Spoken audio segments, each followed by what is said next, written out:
Herkese merhaba arkadaşlar. Bugün sizlere nasıl Telegram'da gol klipleri bulunur onu göstereceğim. Videomuza geçmeden önce abone olmayı unutmayın. Hemen videomuza geçelim. İlk önce açıklamada verdiğim linkten Telegram kanalıma katılıyorsunuz arkadaşlar. Ondan sonra bu kanal açılıyor sizde. Benim kanalım burası. Discord yasaklandığı için buradan devam ediyoruz. Eğer Discord'a katılmak isterseniz de onda linkini bırakacağım aşağı. Ondan sonra kanala giriyorsunuz ve burada bir tane arama kısmı var bakın. Buraya istediğiniz bir futbolcunun klibini yazıyorsunuz. Örneğin Icardi diyelim. Bakın Icardi ile alakalı klipler veya haberler çıkıyor. Bu kanalda paylaşılan Osimhen diyelim. Gördüğünüz gibi bir sürü çıktı. Messi diyelim. Gördüğünüz gibi çıkıyor hepsi. Ronaldo dedim. Ronaldo çıkmadı. Ronaldo klibi atmamışım hiç mesela. Buraya ondan sonra geliyorsunuz.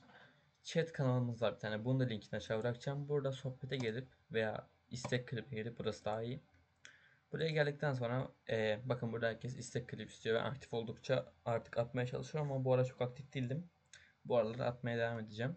İstediğiniz klibi istiyorsunuz. Örneğin Ronaldo klip diyorsunuz. Genelde tarih olarak biraz bulunması oluyor. Örneğin Juventus klibi diyorsunuz. Veya geliyorlar şey diyorlar. Real Madrid Juventus maçının ilk klibini at diyorlar. Onu bulmak zor oluyor. Genel bulduklarımızı atıyoruz. Onun dışında haber kanalımız var. Burayı kullanmayı azıcık bıraktım ama tekrar devam edeceğim. Dediğim gibi aktifliğe başlayacağım. Buraya da haberleri atacağız. Burada premium üyeliğin içinde neler olduğu var. Şu an premium kapalı ama çok sağlam bir şekilde premium kuracağız arkadaşlar. Onu da paylaşacağım tabi. Ve video atmıyorum uzun süredir çünkü CapCut çok efektlere nasıl desem ücretli yapmış. Her şey VIP üyeliğinde olmuş. Sizden para istiyor her efekt için. Bu yüzden ben de video çekemedim.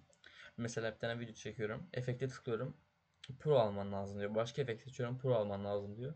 O yüzden video çekemedim. Sadece bu gol klibi videosunu çekebildim. Eğer aklınızda bir şey takıldıysa yorumlara yazabilirsiniz. Onu da videosunu çekerim. Bugünlük videomuz bu kadar. Devamı için abone olmayı unutmayın. Herkese görüşürüz. Bay bay.